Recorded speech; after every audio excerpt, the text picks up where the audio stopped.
noches, hermanos. Qué gusto verles nuevamente. Por favor, vayamos a nuestras Biblias al Evangelio de Juan, capítulo 17. Vamos a leer desde el versículo 20 hasta el versículo número 24.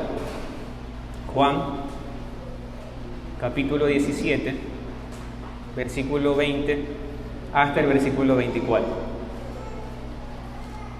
Dice así la palabra de Dios: Mas no ruego solamente por estos, sino también por los que han de creer en mí por la palabra de ellos, para que todos sean uno, como tú, oh Padre, en mí y yo en ti, que también ellos sean uno en nosotros, para que el mundo crea que tú me enviaste. La gloria que me diste, yo les he dado, para que sean uno, así como nosotros somos uno, yo en ellos y tú en mí, para que sean perfectos en unidad, para que el mundo conozca que tú me enviaste y que no los has amado, y que los has amado a ellos como también a mí me has amado. Padre, aquellos que me has dado, quiero que donde yo estoy, también ellos estén conmigo, para que vean mi gloria que me has dado, porque me has amado desde antes de la fundación del mundo. Hermanos, el contexto de este pasaje que estamos leyendo ahora es que Jesús estaba a punto de ser arrestado, estaba a punto de ir a la cruz, pero antes Él ora por sus discípulos. Y si usted lee todo el pasaje, en realidad es un capítulo bastante conmovedor. Él está intercediendo como un buen sacerdote delante de su Padre. Pero algo maravilloso que uno puede ver en este pasaje, hermanos, es que personalmente me conmovió mucho cuando lo leí por primera vez. Es que Cristo, el Señor Jesucristo, oró por los suyos, y no solamente por los que estaban en ese momento, sino también por aquellos que iban a creer en Él, aquellos que iban a depositar su fe en Cristo. Él también oró por ellos. Efectivamente, Cristo estaba orando por sus discípulos, pero también Él estaba haciendo algo más. Él estaba orando también por aquellos que habían de creer, y Él dijo esto: mas no ruego solamente por estos, sino también por los que han de creer en mí por la palabra de ellos. Entonces Cristo también oró por usted. Si usted cree en Cristo, Él también oró por usted. Hermanos, ¿habrá alguna oración de Cristo al Padre por los suyos que no le sea contestada? Evidentemente no la hay. Y esta oración, por supuesto, que no fue una excepción. Hermanos, leer esto sin duda nos muestra cuán grande era el amor del Señor Jesucristo por los suyos. Pero, ¿cuál era el ruego de Cristo? ¿Qué es lo que estaba orando Cristo? La oración de Jesús apuntaba a la unidad de los suyos, pero no apuntaba a una unidad externa únicamente, sino que apuntaba a una unidad establecida en la unión de Cristo con su Padre. Cristo dice que esto iba a ser de testimonio al mundo, pues esto reflejaba el amor de nuestro Dios. Esto, hermanos, es el fundamento de la comunión entre aquellos que conforman el pueblo del Señor Jesucristo, y esto es precisamente de lo que el día de hoy vamos a estar hablando, y ahondaremos un poco más en las verdades que podemos encontrar en este texto que hemos leído, y por supuesto que también está respaldado por otra revelación bíblica de nuestras Biblias. Y hermanos, el título del sermón que usted tiene en la hojita que se le fue entregada es de la comunión de los santos, y esto es una continuación de la serie de predicaciones que hace ya algún tiempo habíamos iniciado, que está relacionado con la Confesión de Londres de 1689. Y el día de hoy vamos a ver esta predicación en dos puntos, que son la unión de los santos como primer punto, y como segundo punto la comunión de los santos. Finalmente veremos unas conclusiones y unas aplicaciones, pero antes de desarrollar los puntos, oremos para que el Señor nos pueda guiar en este tiempo. Señor amado, Padre celestial, gracias te damos por tu sabiduría infinita y por mostrarnos, Señor, tu amor en Cristo Jesús. Padre, guíanos ahora en este tiempo a poder escucharte. Padre, que Cristo, el Señor de la iglesia, el profeta de la iglesia, sea hablando en esta hora, Señor. Te lo pedimos en el nombre de tu amado Hijo, el Señor Jesucristo. Amén. Entonces, hermanos, como primer punto, hablemos un poco de la unión de los santos. La unión de los santos. ¿Qué entendemos, hermanos, por unión? En palabras sencillas, es la acción de unirse, ya sea una cosa, ya sea unir personas, ya sea el efecto de unir varios grupos de personas, por ejemplo. Y Juan 17, 21 al 23, que fue el pasaje que leímos, dice, lo leo nuevamente, para que todos sean uno, como tú, oh Padre, en mí y yo en ti, que también ellos sean uno en nosotros, para que el mundo crea que tú me enviaste. La gloria que me diste, yo les he dado para que sean uno, así como nosotros somos uno, yo en ellos y tú en mí, para que sean perfectos en unidad, para que el mundo conozca que tú me enviaste y que los has amado a ellos como también a mí me has amado. Hermanos, ¿cuál es la base entonces de la unión entre los que conforman el pueblo de Dios? ¿Cuál es nuestra base? Lo primero que debe quedar claro, hermanos, es que nuestra unión como creyentes no es por una alianza netamente humana, para nada. Esto entonces quiere decir que no está en nuestras manos formar esta alianza. Nuestra unión como creyentes tiene un origen y es en nuestra relación con el Señor Jesucristo. Cuando hablamos de comunión, esto también presupone que hay una unión que hace que estemos juntos. Es decir, la unidad del pueblo de Dios se deriva de nuestra unión con el Señor Jesucristo. Es decir, que la comunión de los santos no está determinada por la voluntad de los hombres. Esto nació desde el mismo corazón de nuestro Dios.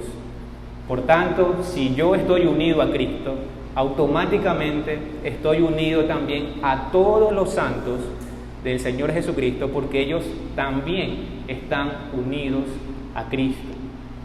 Veamos un pasaje, hermanos, que está en Efesios 4, del 2 al 3. Efesios 4, versículo 2 y versículo 3.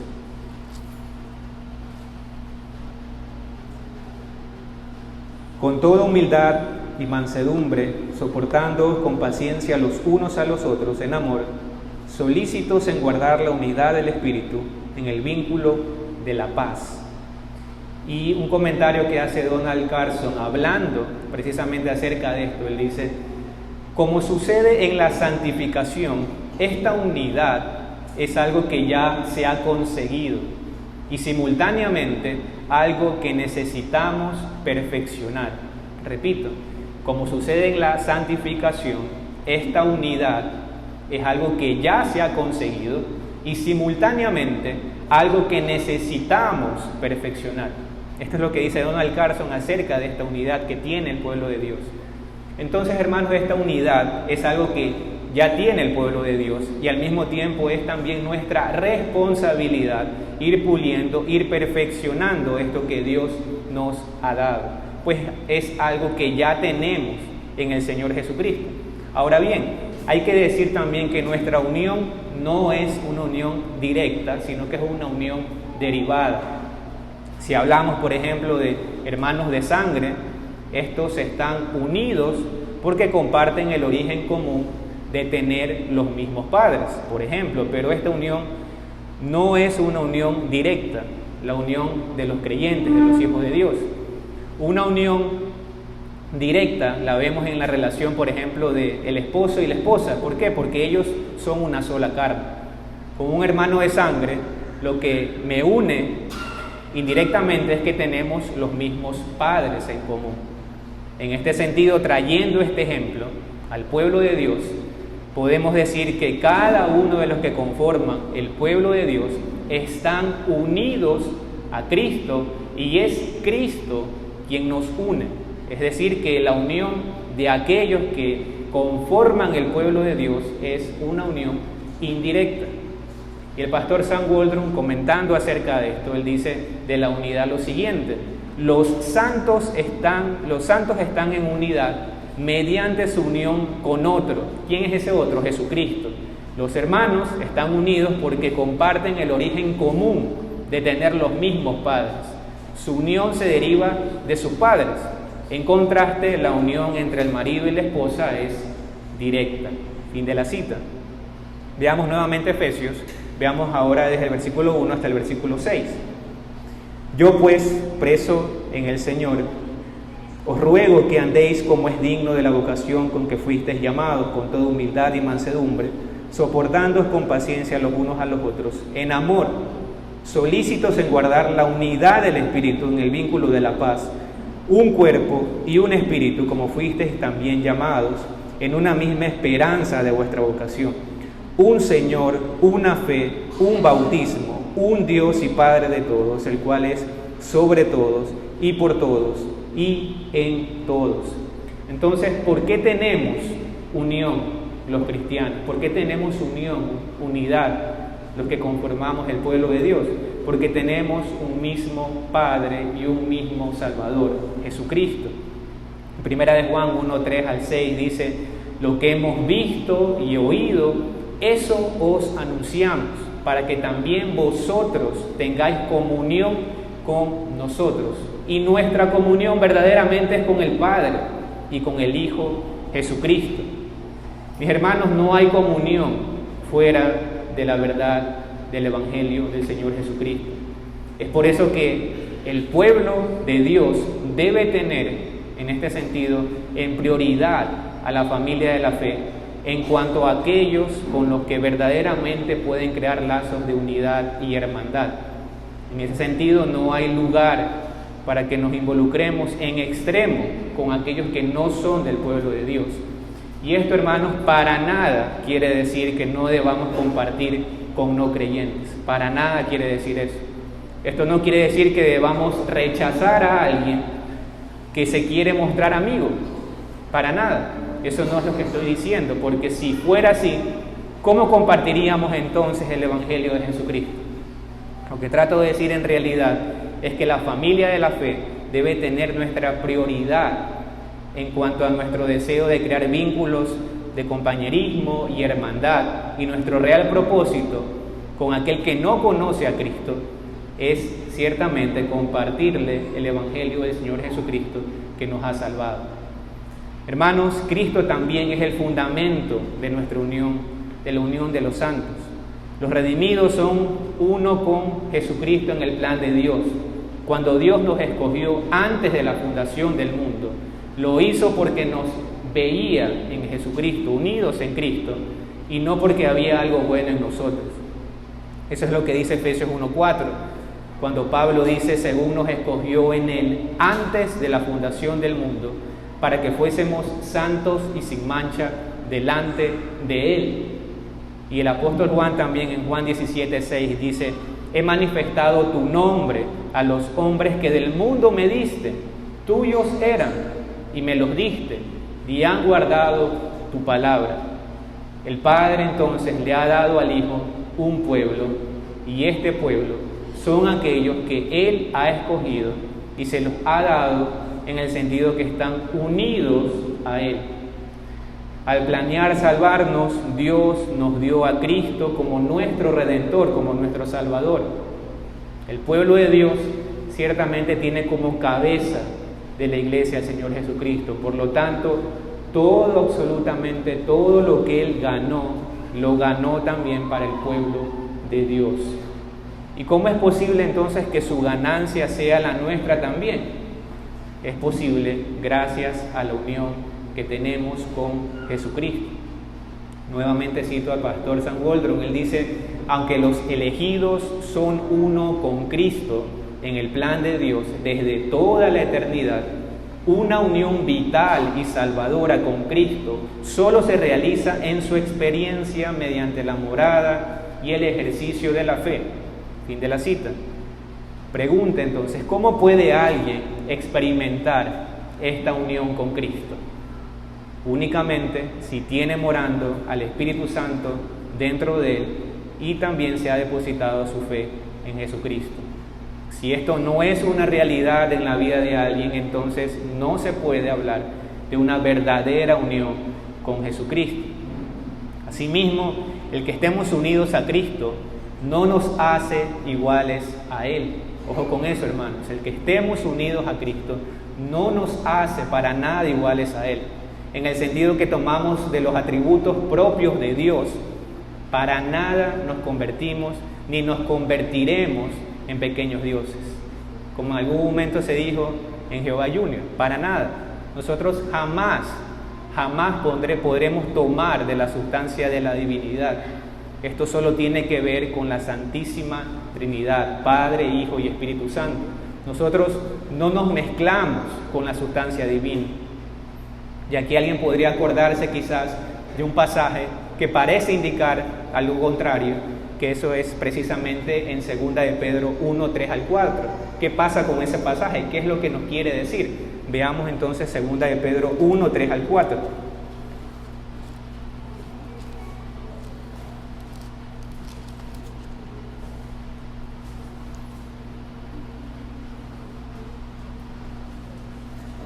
Segunda de Pedro 1, 3 al 4 dice: como todas las cosas que pertenecen a la vida y a la piedad nos han sido dadas por su divino poder mediante el conocimiento de aquel que nos llamó por su gloria y excelencia, por medio de las cuales nos ha dado preciosas y grandísimas promesas, para que por ellas llegaseis a ser participantes de la naturaleza divina, habiendo huido de la corrupción que hay en el mundo a causa de la concupiscencia. Cuando el apóstol Pedro aquí habla de que somos participantes de la naturaleza divina, para nada se está refiriendo a que ahora somos divinos o iguales a Cristo, en el sentido que tenemos las mismas perfecciones que lo hacen Dios. Lo que en realidad esto quiere decir es que recibimos el Espíritu Santo. En ese sentido, entonces, sí somos participantes de la naturaleza divina. ¿Pero por qué? Porque recibimos el Espíritu Santo que viene a habitar en cada uno de los hijos de Dios. Entonces, para nada somos divinos. Cuando se habla de que somos participantes de la naturaleza divina, se refiere a que recibimos el Espíritu Santo de Dios.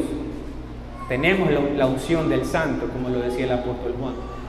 Y algo que también es importante, hermanos, es que la realidad de que el creyente está unido a Cristo no se traduce tampoco en una anulación o en acabar totalmente con la personalidad, libertades, responsabilidades del creyente. Para nada tiene que ver con eso, no tiene para nada que ver. Gálatas 2:20 dice habla un poco de esto y parece decir como que existe una anulación, pero no tiene nada que ver con eso. Gálatas 2:20 dice: con Cristo estoy juntamente crucificado, y ya no vivo yo, mas Cristo vive en mí, y lo que ahora vivo en la carne, lo vivo en la fe del Hijo de Dios, el cual me amó y se entregó a sí mismo por mí. Este pasaje, como decía, no tiene nada que ver con la anulación de identidad de cada creyente que ha depositado su fe en Cristo. Cada creyente es un ser independiente, responsable de cada una de sus acciones. La diferencia es que ahora nuestras vidas se someten al señorío del Señor Jesucristo. Nuestra vida como nuevas criaturas fluye de un ser perfecto que es el Señor Jesucristo. Ya no somos autónomos, es decir, independientes de Dios, pero nuestro yo para nada no se sustituye o pierde en Cristo. Seguimos siendo agentes totalmente libres y responsables de cada una de nuestras acciones, y precisamente por eso es que vamos a ser juzgados. Hermanos, este enfoque en la unión con Cristo es necesario, pues es nuestra unión con Cristo lo que hace posible nuestra unión entre nosotros, entre los que conformamos el pueblo de Dios.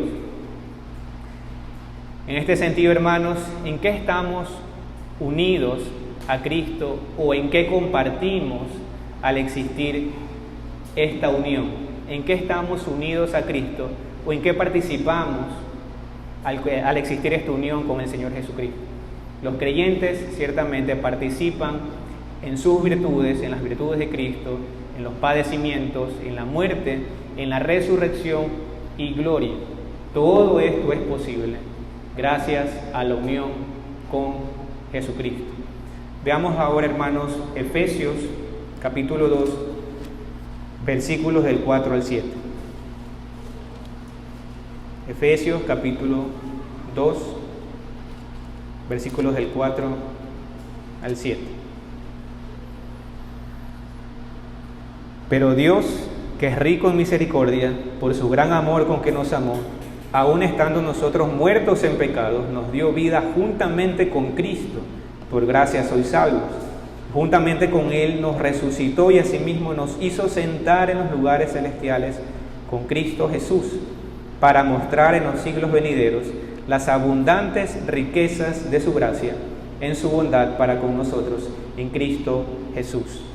Y vayamos nuevamente a Efesios, un poco más atrás, Efesios capítulo 1, desde el versículo 3 hasta el versículo número 9. Bendito sea el Dios y Padre de nuestro Señor Jesucristo, que nos bendijo con toda bendición espiritual en los lugares celestiales en Cristo, según nos escogió en Él antes de la fundación del mundo, para que fuésemos santos y sin mancha delante de Él, en amor habiéndonos predestinado para ser adoptados hijos suyos, por medio de Jesucristo, según el puro afecto de su voluntad, para alabanza de la gloria de su gracia, con el cual nos hizo aceptos en el amado, en quien tenemos redención por su sangre, el perdón de pecados, según las riquezas de su gracia que hizo sobreabundar para con nosotros, en toda sabiduría e inteligencia, dándonos a conocer el misterio de su voluntad, según su beneplácito, el cual se había propuesto en sí mismo, de reunir todas las cosas en Cristo, en la dispensación del cumplimiento de los tiempos, así las que están en los cielos como las que están en la tierra. Hermanos, aunque no se habían hecho efectivas esas bendiciones en la vida del creyente, pero en la mente de nuestro Dios, nosotros resucitamos cuando Cristo resucitó. Nosotros estábamos unidos allí. Cuando Dios veía a Cristo en su humillación, en su resurrección, en su gloria, también veía al pueblo de Dios allí. Y no porque nosotros hicimos algo, no, simplemente porque somos unidos al Señor Jesucristo. Si entendemos, hermanos, que Cristo resucitó de los muertos y sabemos que ciertamente es así es como pasó, entonces, sin lugar a dudas, su pueblo también resucitó con Él. Todo lo que Cristo hizo y todo lo que ahora posee como el mediador de un mejor pacto, le pertenece absolutamente también al pueblo de Dios. ¿Por qué? Por la unión que tenemos con el Señor Jesucristo. ¿Y qué implicaciones tiene esto de estar unidos? Debe tener implicaciones. Brevemente podemos nombrar algunas. Quien está unido a Cristo, por ejemplo, ama lo que Él ama. Efesios 5:25 dice: maridos, amad a vuestras mujeres, así como Cristo amó a la iglesia y se entregó a sí mismo por ella. Entonces, como yo estoy unido a Cristo, es mi deber amar a la iglesia como Él amó a la iglesia, hasta la muerte, de manera sacrificial. Esto es una implicación práctica de estar unidos al Señor Jesucristo. Juan 13:34 dice: un mandamiento nuevo os doy, que os améis unos a otros como yo os he amado, que también os améis unos a otros. Quien está unido a Cristo también procura el bien físico y espiritual de aquellos que Él ama. Es decir, que yo quiero el bienestar también de mis hermanos. Primera de Juan 3:17 al 18 dice: pero el que tiene bienes de este mundo y ve a su hermano tener necesidad y cierra contra él su corazón, ¿cómo mora el amor de Dios en él? Hijitos míos, no amemos de palabra ni de lengua, sino de hecho y en verdad. Por el Espíritu Santo vivir en nosotros y haber repartido dones como Él quiera a cada uno de nosotros, entonces es realmente posible crecer en amor. Es posible edificarnos unos a otros en amor. A cada hijo de Dios se le ha dado dones. Por lo tanto, es nuestro deber servir a los demás con esos dones que hemos recibido. Por los dones que Dios le ha dado a usted, yo me beneficio y viceversa también. De ambos lados somos beneficiados. Los creyentes, el pueblo de Dios, está obligado al cumplimiento de tales deberes mencionados, tanto públicos como privados, de manera ordenada, que conduzcan a su bien mutuo, tanto en el hombre interior como en el hombre exterior. Y esto en cuanto al primer punto, hermanos. Y ahora, en el segundo punto, en cuanto a la comunión de los santos. La palabra comunión, muchos de ustedes quizás lo han escuchado, viene de la palabra koinonía, que también significa compañerismo. La comunión, hermanos, es la expresión de la unión. Si digo estar unido a Cristo, pues esto se va a evidenciar estando en comunión ¿con quién? Con los hermanos en la fe, con aquellos que son del pueblo de Dios. Por ejemplo, algunas expresiones específicas de esto, de la comunión: adorar juntos. Yo debo estar con otros para adorar al Dios que tenemos en común, y muy en especial en el día que se nos ha señalado, es decir, en el día del Señor. Veamos Hebreos 10, del 24 al 25.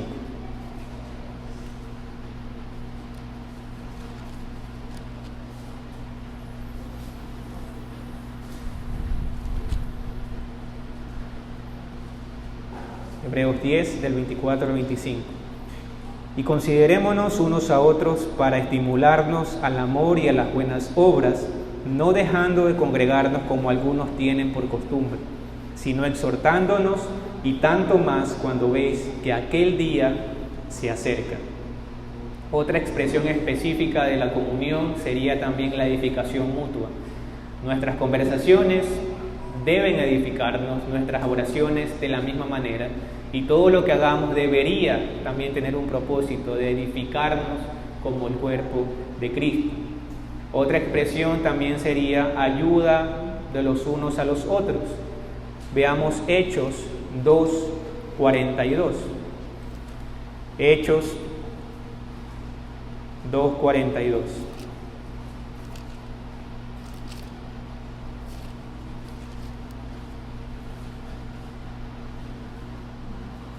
Y perseveraban en la doctrina de los apóstoles, en la comunión unos con otros, en el partimiento del pan y en las oraciones. Hermanos, más allá del tamaño de alguna congregación, ciertamente es el deber de cada creyente el ayudarse, edificarse y adorar juntos a su Dios.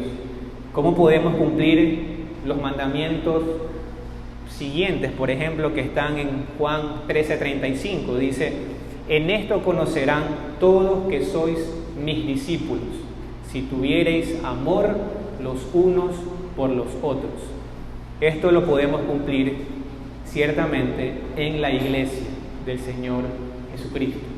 Estos y más mandamientos, más ordenanzas de los unos a los otros se llevan a cabo entre los hijos de Dios en una iglesia local en específico.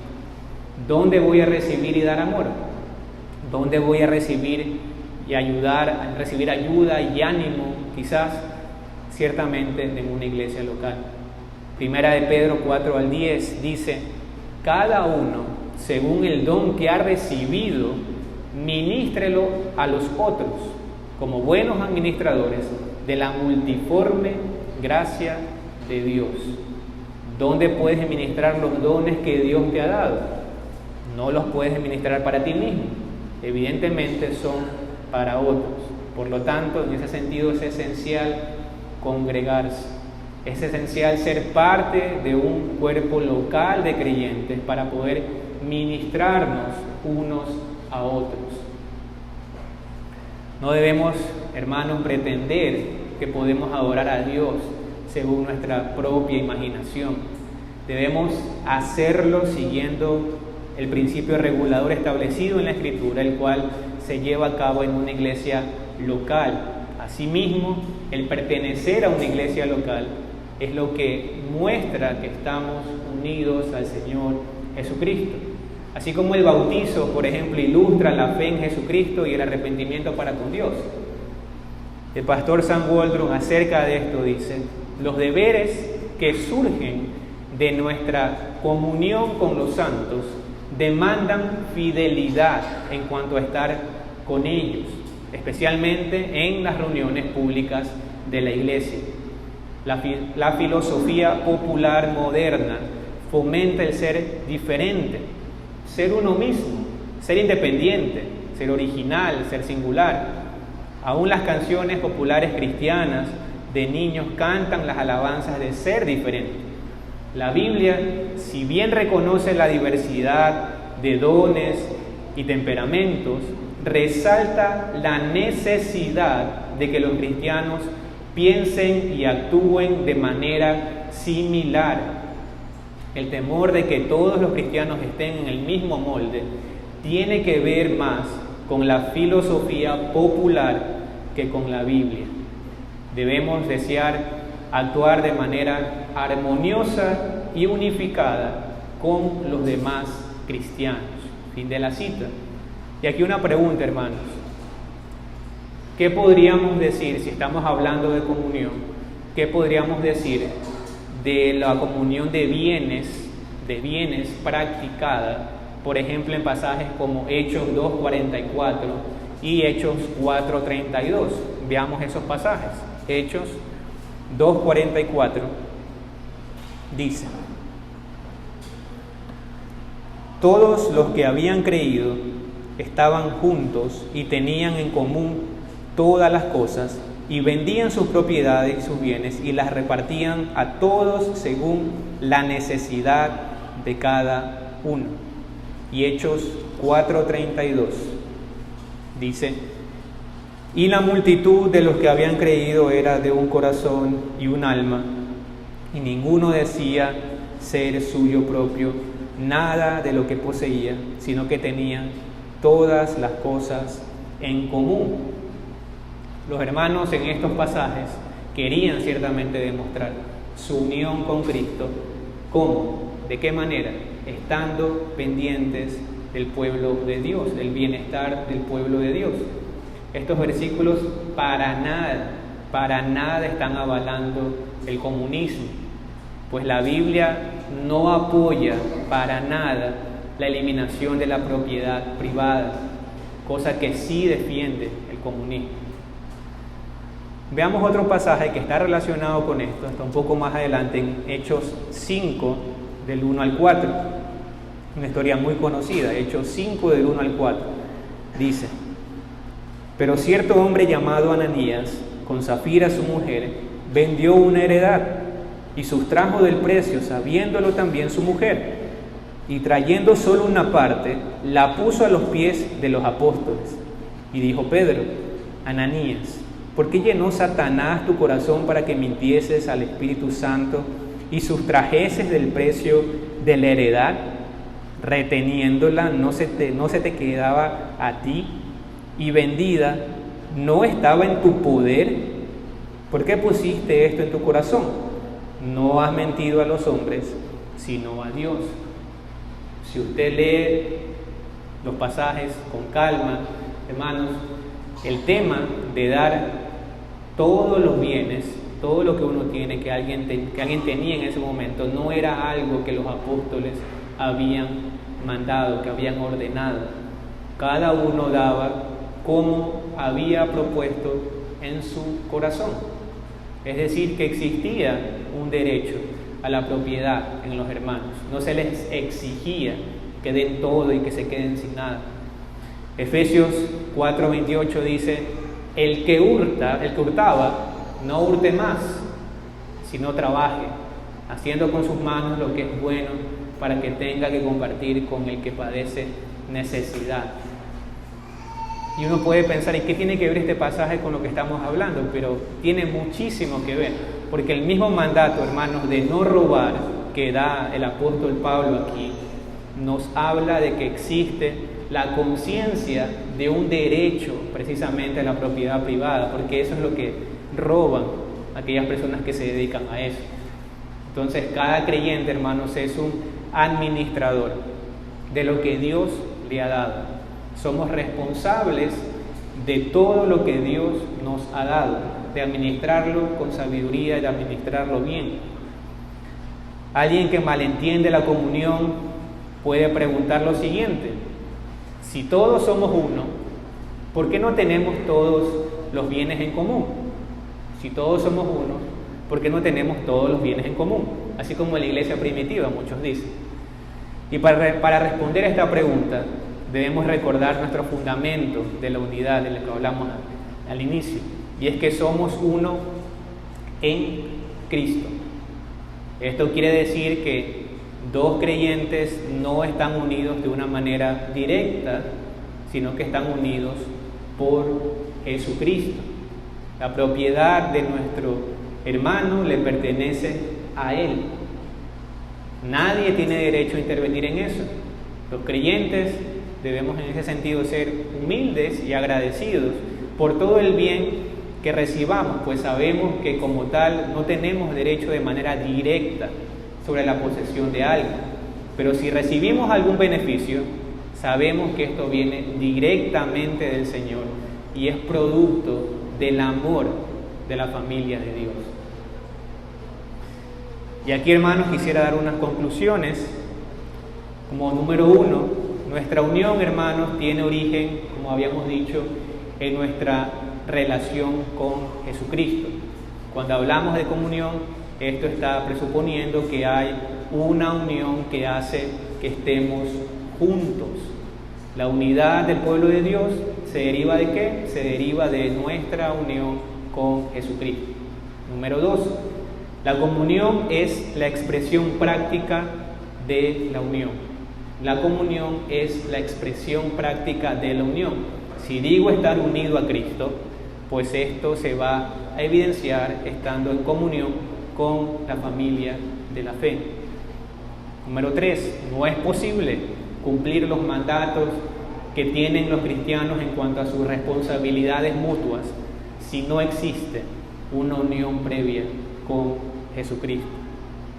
Número 4, la Escritura defiende el derecho a la propiedad privada. La realidad de la unión entre creyentes en Cristo y la importancia de la comunión no hace imperativo el despojarnos de todo, dejando inclusive desprovista a nuestra propia familia del sustento. Y finalmente, unas aplicaciones. Amigo que estás aquí, no pienses para nada que esto de la unidad y de la comunión no tiene que ver contigo.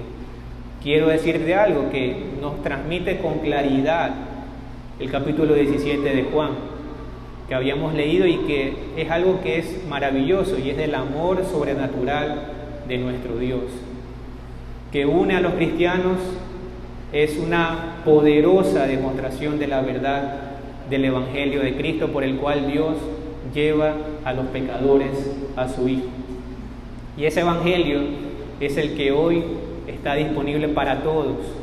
El Evangelio de Cristo es poder de Dios para salvación. ¿Sabes por qué esto es así? ¿Por qué es así esto? Porque el Evangelio nos revela la gloria de Cristo. El Evangelio nos revela a Cristo como el Salvador de su pueblo. Es probable que te preguntes, ¿salvado de qué?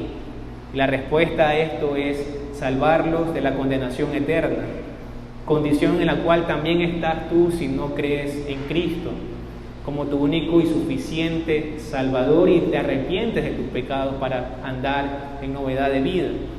No creas que esto no tiene nada que ver contigo, todo lo contrario, esto tiene muchísimo que ver contigo, pues la razón por la que no vienes a Cristo es porque no lo ves necesario, ya que te ves a ti mismo como un ser humano que comete errores como cualquiera y no como lo que realmente eres, un gran pecador que ha violado la ley de Dios. Así que por lo tanto ruega a Dios que te dé la gracia de ver tu necesidad de perdón y salvación. Cree en Cristo y disfruta del privilegio de ser injertado en Cristo.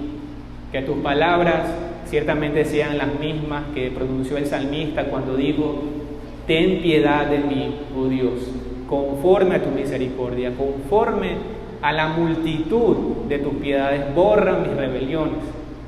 Amigo, encomienda a Cristo, encomienda al Señor tu camino, confía en Él y Él hará. Mis queridos hermanos, que esta oración sacerdotal que está en Juan capítulo 17, que hizo el Señor Jesucristo, que esta oración verdaderamente, hermanos, estremezca nuestros corazones y nos haga comprender el gran amor de Cristo por su iglesia. Y mi hermano, no olvides las implicaciones de seguir a Jesús y estar unidos a Él. Recuerda que no se puede amar a Cristo y no amar a su iglesia. A veces es fácil decir que amas a la iglesia cuando esa iglesia a la que te refieres no tiene rostro o es algo abstracto. El verdadero reto es amar a esa iglesia que tiene rostro, por ejemplo, de un joven soltero que lucha con sus pasiones, de un padre o madre que batalla sola por sacar adelante a sus hijos, de una esposa que trabaja en su casa y lucha por alentar a su esposo, de un esposo que quizás no es el ejemplo correcto de Cristo en cuanto a su amor sacrificial para con su esposa, de un hermano que muchas veces quizás te ofende con sus palabras, pero también muchas veces lo hace sin intención. El verdadero reto de amar a la iglesia es cuando tiene rostro, por ejemplo, también del joven que está ansioso por sus relaciones, o aquel hermano que quizás es recién convertido, que está batallando constantemente por perseverar, etcétera. Hermanos, las iglesias ciertamente no son perfectas.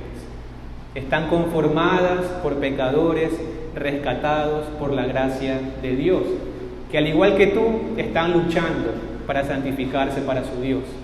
O quizás al igual que tú tienen momentos de letargo y necesitan de tus oraciones. Hermano miembro y hermano que aspiras también a la membresía y creyente que estás aquí, esta es la iglesia en la que Dios te ha colocado. Así que tu responsabilidad es amar a aquellos que Cristo ama y están en esta iglesia. ¿Cómo los puedes amar? ¿Cómo puedes tú demostrar ese amor? Por ejemplo, llorando con el que llora, gozándote con el que se goza, orando por el que necesita oración, exhortando al que necesita enmendar su camino, animando al desalentado, confrontando al que anda en pecado, escuchando al que necesita ser escuchado, quizás dando consejo al que lo pide también, viendo al otro como superior a uno mismo, siendo lento también para enojarte y rápido para perdonar, no juzgando apresuradamente, juzgando con justo juicio, corrigiendo siempre en amor cuando alguien se equivoca, ayudando al hermano en sus necesidades, etc. Y sin duda se pueden añadir muchas cosas más. Y estoy seguro que usted las está pensando ahora, quizás las tiene en su mente, o quizás con el pasar del tiempo el Señor va a traer más cosas a su corazón. Y cuando sientas, hermanos, que no puedes amar a tu hermano, algo clave que puedes hacer aquí, que no puedes amarlo quizás por cualquier situación que acontezca, recuerda esto. Recuerda que Cristo también derramó su sangre por ese hermano. Recuerda que vas a compartir tu eternidad con ese hermano. Recuerda también que al igual que tú, Él también está unido a Cristo. Él también es parte del pueblo de Cristo. Y te aseguro entonces que el Dios de paz llenará tu corazón del amor divino que solo Él puede darnos para amar como Él ama a su iglesia. Hermano, esta es tu familia, esta es la familia que Dios te ha dado. Y al igual que cualquier familia, tiene luchas, tiene momentos de alegría, tiene momentos de tristeza, de gozo, pero el plan de Dios es que la iglesia, esta iglesia y todas sus iglesias, todas las iglesias de Cristo, reflejen su grandeza. Y que por causa de nosotros, no que el nombre de Dios sea pisoteado, sino todo lo contrario, sino que por causa de nosotros el nombre de nuestro Dios sea exaltado sobre todas las cosas. Y que nuestra consigna como iglesia verdaderamente sea esa: buscar la gloria de Dios en todo lo que hacemos, en nuestras relaciones, en el cumplimiento de nuestras responsabilidades, ya sea en nuestro hogar, ya sea en nuestra casa, en nuestro trabajo, con nuestros amigos, con nuestros parientes. Que esa sea verdaderamente nuestra consigna: reflejar el amor de Cristo en el lugar donde estemos. Amén. El Señor bendiga su palabra.